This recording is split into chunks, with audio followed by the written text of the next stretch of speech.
The views and opinions expressed in the following program are those of the guest and do not necessarily reflect the beliefs or position of SwagAbility, its board members, sponsors, or affiliates. Some content in this episode discusses topics such as drug use and addiction, which may not be suitable for all audiences. Listener discretion is advised. They say rock bottom teaches you lessons that mountaintops never will. Well, I'd say it probably started in high school is when things started to go awry. And I want to go back to your book for a minute. We'll come back to a couple more questions that are. The memoir and the reflections book. So it's meant to all be used in conjunction. So Was that a conscious choice? And if so, what was your thinking behind that? it wasn't a conscious choice, but I feel that Wow. Yeah. Accomplished so much in such a young age.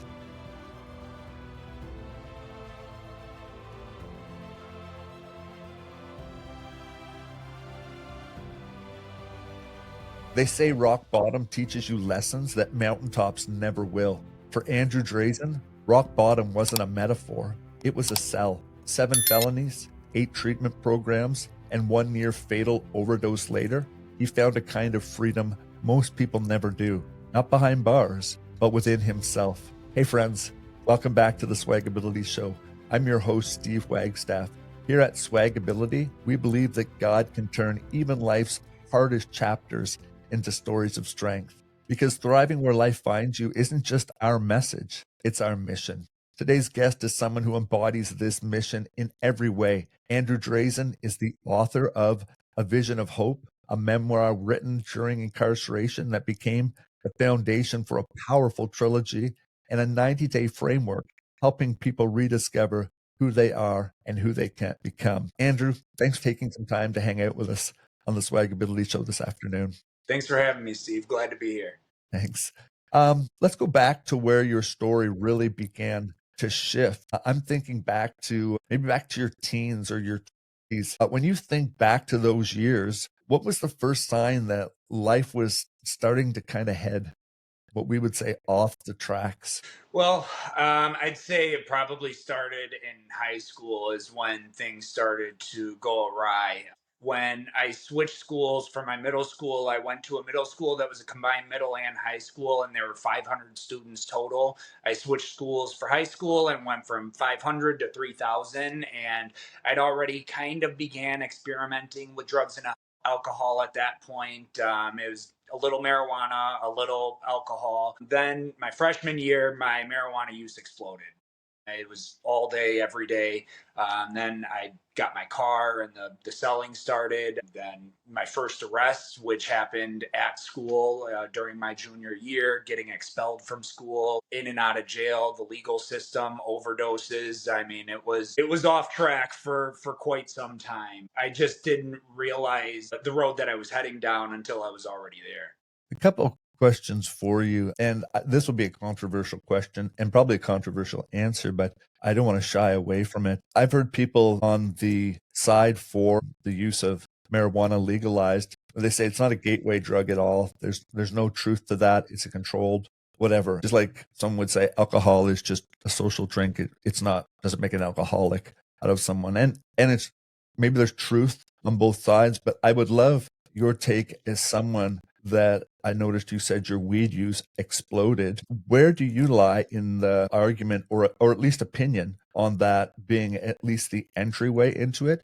Or is that just kind of a subjective opinion? Well, so that's a loaded question. So first off, I'm for the legalization of all drugs. I feel like you cannot stop free will, and the problem isn't so much with the drug and the individual, it's with the individual with themselves. Why are you using the drug? So it's changing that relationship and making it safer for people who aren't ready to stop. As far as a gateway drug goes, I feel like it's going to kind of boil down to specific individuals. It can be, and especially if you're already willing to break the law if it's illegal in your state to smoke marijuana. I feel like you'll be more likely to break the law to use other drugs as well. It's really how much risk the individual is willing to undergo. As far as like the addiction properties of marijuana, I do believe it can be psychologically addictive, but I also believe that there are medical uses for it. I mean, it can help people sleep, it can help people eat, it can help people relax, and currently there's a lot of other drugs being prescribed for those things. So then drugs are prescribed to deal with the side effects of those drugs. And I do feel that it can be a more natural way to treat many different ailments. And especially some of those kind of more serious ailments, a lot of obscure names like that have like neurological effects and things of that nature. It can be very beneficial for people in dealing with those types of ailments as well. Just for clarity, I don't know if I heard you right, or it could be your opinion when you said you're for um, making all drugs legal, like fentanyl and those as well. Yeah. I believe that incarcerating and punishing addicts for being addicts, which is a mental illness, it's not effective. I believe that those resources should be put into prevention and education and making treatment widely and readily available for those who seek it. By keeping it illegal, I feel like we're pushing a lot of those. There's a lot that comes with that. I mean, you have the power dynamics in South America and the fact that that's where a lot of their money comes from is pumping drugs into the US. If we were to legalize them and dispense them in safe ways, and make sure that at those dispensaries, for lack of a better word, there's trained staff on hand and there's ample treatment information for when people are ready to make that step. I feel like that would be a much better approach. I feel like we'd see a lot less deaths and we'd see a lot more people coming out of the shadows and willing to ask for help by kind of reducing that stigma around it. And pretty much all drugs have some kind of use outside of meth. I don't see any use for that. Fentanyl is often prescribed to cancer patients and people undergoing major surgeries. Cocaine has been used as an anesthetic throughout the years. MDMA and ketamine have shown positive effects in therapy settings. So there are uses. It's just changing how we look at and how we interact with drugs because they've been there throughout all of mankind essentially, and they're going to continue being. It's making sure that we are properly educated and have the resources available for those who develop a problem. So, would you say, like, if I were to take the opinion like less fentanyl, or at least lessen the way that it's not free flowing, do you feel there needs to be guardrails on it though? Like, I understand surgery, you break a femur or any type of pain. Of course, I understand the fentanyl for sure. Like that, all I agree with everything you said that there are medical uses for each of them. My concern, I guess, would be children, and they become so readily available if they were legalized that it would be a detriment to young kids. But interesting, very interesting take. Let me ask you this: you said your addiction took you through 8 treatment centers and multiple incarcerations, but something changed that last time. What was the difference about that moment when you say that last time? Well, so about a year before that, I'd been in a relationship that just kind of showed me that I could have a different life for myself. And I was using at the time that the relationship ended because of the use, but it just kind of planted that seed that I didn't have to, I could know a different life and know some peace. So I did a inpatient at that point. I got out. I was clean for like a year and I stopped doing the things that kept me clean. I lost my gratitude, whereas once I was grateful for my job, I was now resentful for it. I didn't stay connected to the people who helped me stay clean, and I relapsed again. I ended up overdosing, and that's what landed me in the final treatment. It was a treatment in prison. It was in lieu of my probation.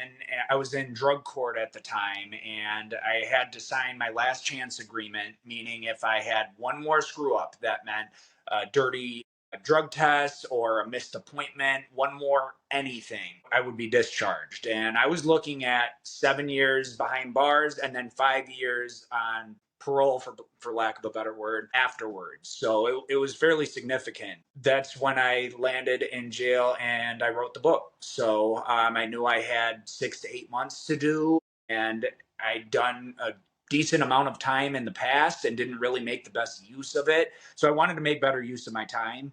And along the way, a few different people had kind of planted that seed, like, you should write a book.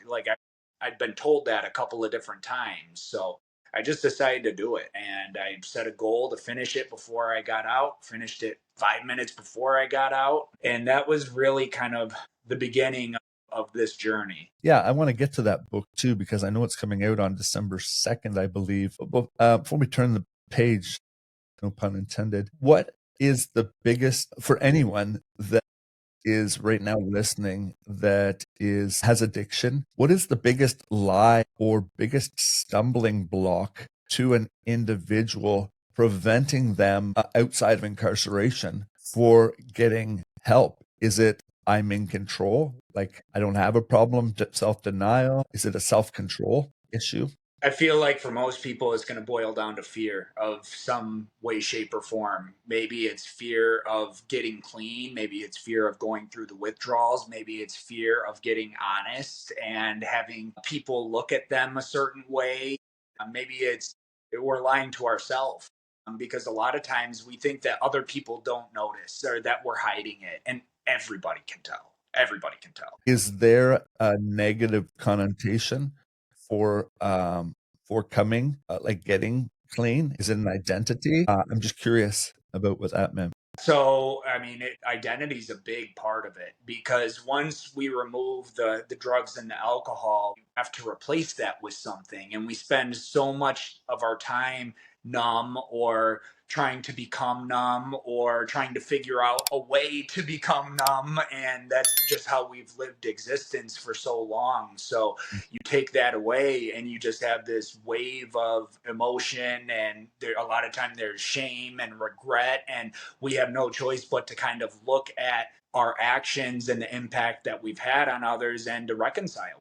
And it's learning how to kind of forgive ourselves for that and realize that that wasn't really us. And it doesn't have to be who we are moving forward. We have a choice over who we become. Yeah. And I want to go back to your book for a minute. We'll come back to a couple more questions that are trying to form in my head as we speak. But finishing at 5 minutes before your release, what did that symbolize for you personally, or did it? It just seems like such a statement. Writing a book while you're in incarceration, and then kind of like writing that last chapter, it's done, and then the key is turned, and you've got your freedom. Is there any sort of symbolism that you see there for you personally? Definitely symbolism, renewal. I mean, it took a lot of work and dedication to be able to hit that target. I mean, it was 4 to 8 hours every single day of writing it by hand. And while I knew that that wouldn't be the end of it, because I can't just turn in a folder of handwritten pages to and say, here, publish this, it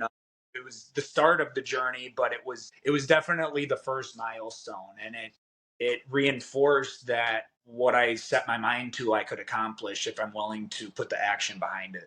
And your trilogy, it isn't just a story, it's a system, if I'm not mistaken. I think that's what sets you apart. Can you walk me through a rough 90-day framework? Yeah, so there's a vision of hope, a story of redemption and purpose, which is the memoir. There's a vision of hope reflections, where I speak on a lot of different topics. It just kind of distills the lessons learned along the way.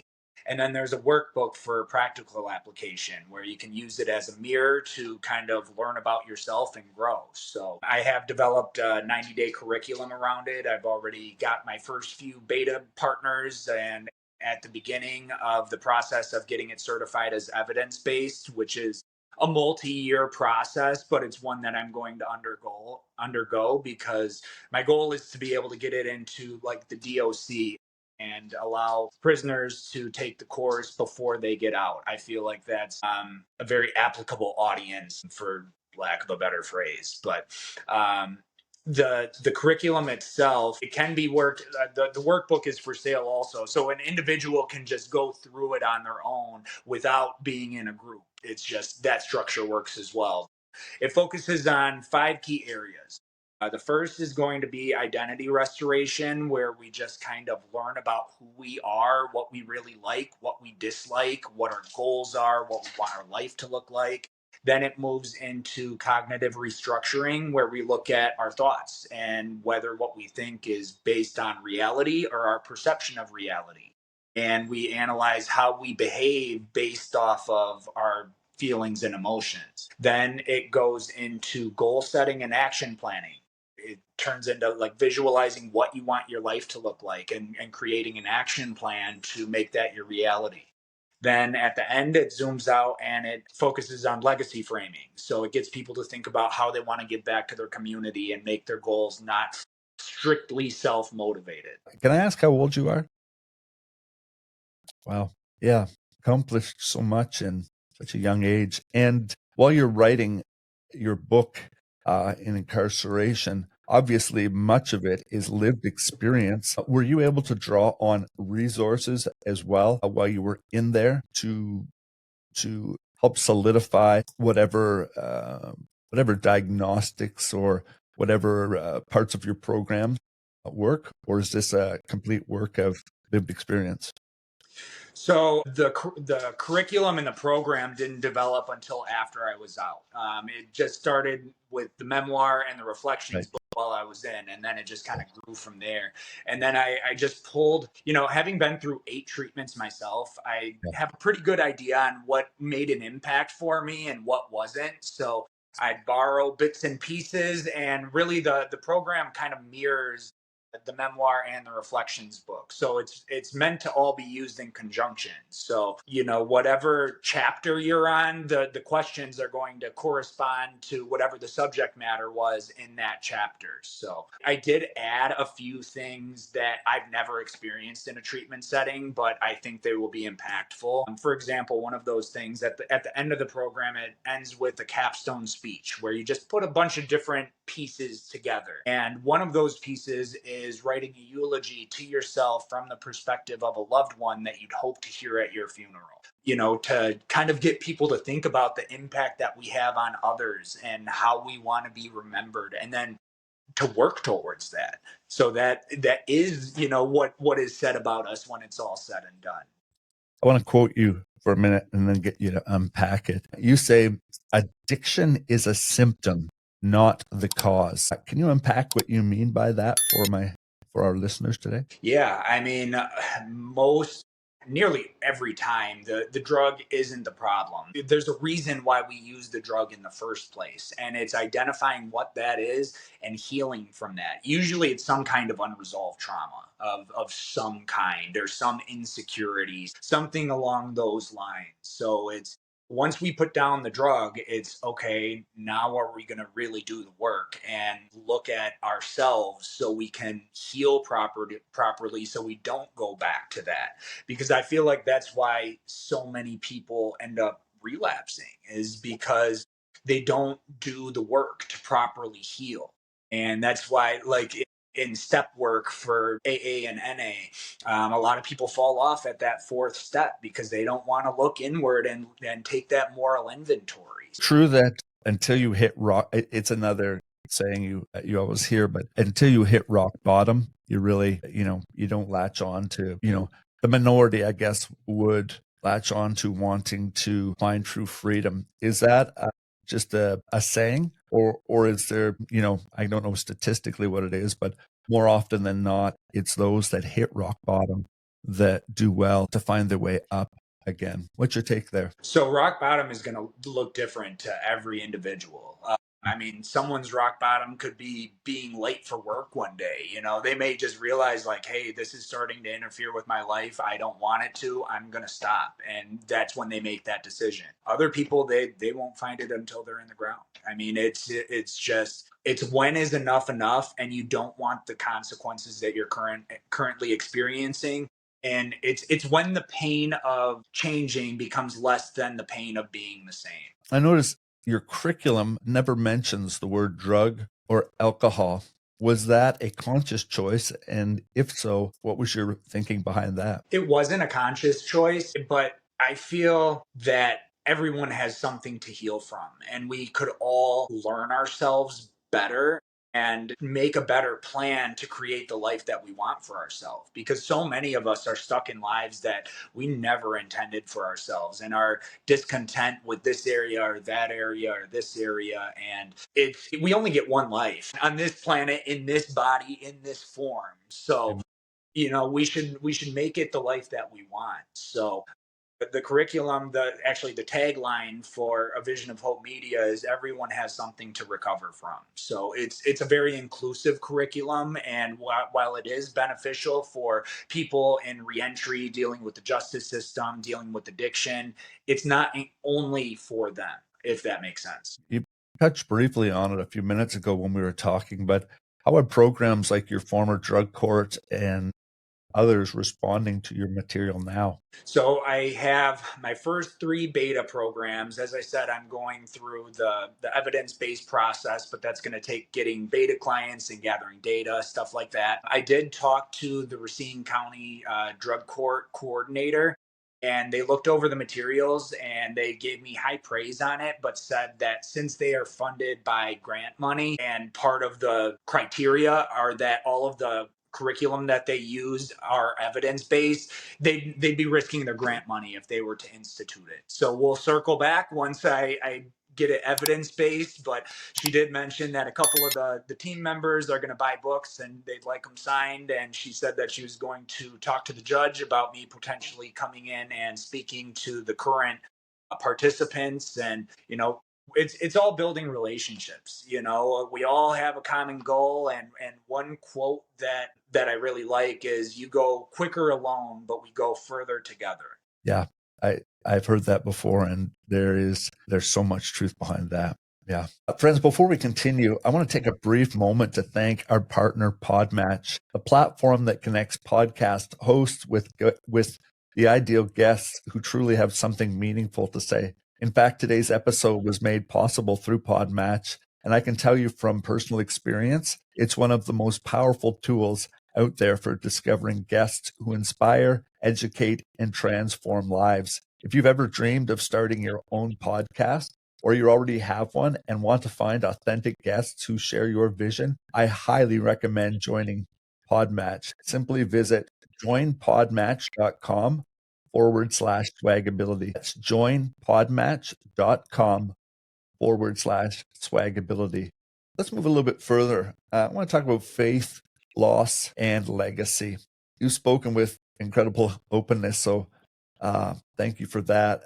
But you also have talked about losing your fiance, Caroline, and I want to spend a few moments because I know this is still really fresh. What has her loss taught you about healing, and how has it reshaped your mission with what you're doing now? Well, I mean, it's taught me that healing isn't linear. When you go through something as traumatic as that, I feel like it's not something that you just get over. It's something that you can get through. And obviously, her suicide occurred in July of this year, and there were some weeks where I did not get much done. In the end, it just reinforced my to help others who are dealing with some similar circumstances, be it addiction, mental health, reentry, any of the above, or just discontent life. I mean, we all need support, and she tried. I know she did, and I wish you were here to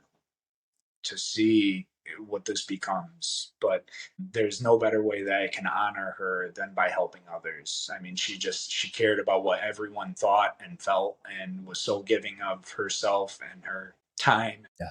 No, there's no need to apologize. It's raw, it's fresh. Our prayers and love go out to you. You said honoring her means helping others. What does that look like, helping others day to day for you personally? It means being there when people need you. I One of my friends, his name is Neil, and he has a problem with alcoholism right now, and he's actually going to be checking himself into a detox and then an inpatient center within the next couple of days. He also pre-bought my books and has been kind of on me to get them to him. I just got them in, so I'm going to drop those off to him. Another friend of mine needed a place to stay. I had an empty room in the house, so I let him move in. So it's just it's being of service however you can. And then for me, it's making these inroads with these treatment providers and these reentry organizations and letting them know about the curriculum, because I truly believe in the power that it has to help people find their direction.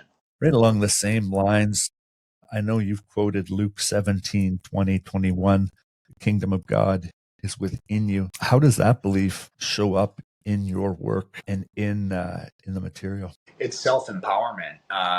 Instead of looking outward for some savior, we need to learn how to save ourselves. We are all born with that divinity within us, and it's echoed several times throughout the Bible. And I mean, really, all religious leaders kind of preached the same type of core message. It's just how it's packaged. So it's just attaching, well, first it's healing yourself and then finding that direction for your life, how best you can serve the world, how best you can contribute, and then letting that guide you, because when the light within shines bright enough, it can guide the way for others. How do people know when, one step is across the line? Yeah, so recovery doesn't have to be something as overt as an addiction or a very compulsive behavior or something like that. I mean, it can be something from our childhood, like maybe bullying or abandonment issues or self image issues, self esteem. Maybe you were picked on as a kid. Maybe you were in an abusive relationship. Maybe you just had one dream for your life and it just ended up dying and you've never really reconciled with that. We need to really take a look at what it is we've gone through, what our role was in it, and come to a place of acceptance so it doesn't continue to manifest in other ways. Like, for example, one of the examples that I give either in the book or the reflections book is, maybe someone grew up in a tough neighborhood and they had to learn to be and to fight to survive. And they grow up and they continue to exhibit that same aggression. And now they're getting fired from every job they get because they keep getting into it with coworkers or superiors, and they can't hold a job and they don't shed that previous identity. So it's really examining our thoughts, feelings, and behaviors, and making sure that they align with who we want to be. For someone who's lost their sense of self, I don't know, maybe after failure or a trauma or burnout, where does the rebuilding process begin? Or is that different for every individual? Well, it begins when I'd say the first thing that you have to do is identify what you're discontent with and what you'd rather be doing. So first, like, you got to figure out the example of burnout. What are you burnt out from? What would make you not feel burnt out? And then it's mapping out a plan to basically shift into that different reality, because it's not going to happen overnight. And if we don't identify what we'd rather have in its place, then we're walking without any clear direction. And that, we know what's wrong, but not what would be right. So now we're just stuck in this place of discontentment. So that's the first step, identifying what you want to change and what you want to change it to. Is the why ever there? The Well, yeah, why? the why is going to be different for everyone, and that's kind of one of the goals of like the program that I put together, is so our why isn't so self-centered and self-motivated, because we're all interconnected. We are a society, even if society as a whole tries to tell us otherwise, that we're not connected and that we're all alone in this. It's not the truth. I mean, we're all connected at an atomic level. So it's making sure that we live to the benefit of others and not just ourselves. Your story also is very evident, but that healing doesn't stop at recovery. It grows into purpose. How can people move from simply surviving to actually living with some sort of direction again? Well, first, it's finding what you're passionate about. So I know many people might not even know what they're passionate about. And then it would just be trying a bunch of different things until you find something that brings you real joy. It comes back to that question where if money weren't an issue, what would you spend your days doing? And then finding a way to monetize that and make that your life, because when we enjoy what we do, we never work a day in our life. Like I said, life is too short to be spent in a 9 to 5 that you hate, in a relationship that you're miserable in, and, you know, whatever the situation is. Life is too short to not live it to your fullest potential. Amen to that. For the listener right now who may be hearing this and it's resonating big time, and they know within them that they're stuck in their own quote unquote cell. Maybe it's emotional, maybe it's mental health. I don't know what it is, but they're stuck. What's one step they can at least take today to begin moving towards a place of purpose? Get honest. Get honest with yourself, preferably with someone else, but first you got to get honest with yourself, and taking that identification, like identifying where you're not living up to your values, where you're falling short, where your strengths are, where your weaknesses are. It's really learning about who you are, what makes you tick, and what you want out of life before you can do anything else. Andrew, your story is remarkable. To me, it's a reminder that rock bottom isn't the end. It's often the starting point towards purpose. Can you tell my listeners where they can find your work? We'll certainly provide it in the show notes, but how best can they support your work, and where can they find your material? Yep. So all of the books are available for pre-order wherever books are sold: Amazon, Barnes and Noble. If you buy it on the website, avisionofhopebook.com, all 3 copies together, you get a 10% discount. So, and I'd also just check in on avisionofhopebook.com. All of my podcast appearances are going on there, blog posts. There'll be information on the curriculum. So that's where you can stay best up to date. And friends, if you're someone or you have a loved one that is struggling, please know that you don't have to walk through it alone. There are individuals out there, such as Andrew at SwagAbility. We also have contacts as well. And we're here to help, whether that's finding resources, connecting you with the support you need, or simply being a voice on the other end of an email. We can often get you the help you need at little to no cost as well. Reach out to us and we can plug you in somewhere or get you someone to talk to. Email let's talk at swagability.com. Let's talk at swagability.com, no apostrophe, all lowercase. And be sure to subscribe to the SwagAbility Show on our YouTube channel. It's one of the best way of helping us get our message to others and help them to move to a place where they can not just be surviving, but they can thrive in life. Again, Andrew, thank you for taking some time again to be with us today. I look forward to connecting with 2.0 when those books release on December 2nd, and seeing how many people are effective in a positive way because of that. Lastly, friends, if you've been moved at all, head to our website, swagability.com, sign up for our newsletter so we can stay in touch. And until next time, stay strong, stay healthy, and remember, thrive wherever life finds you. Swags out.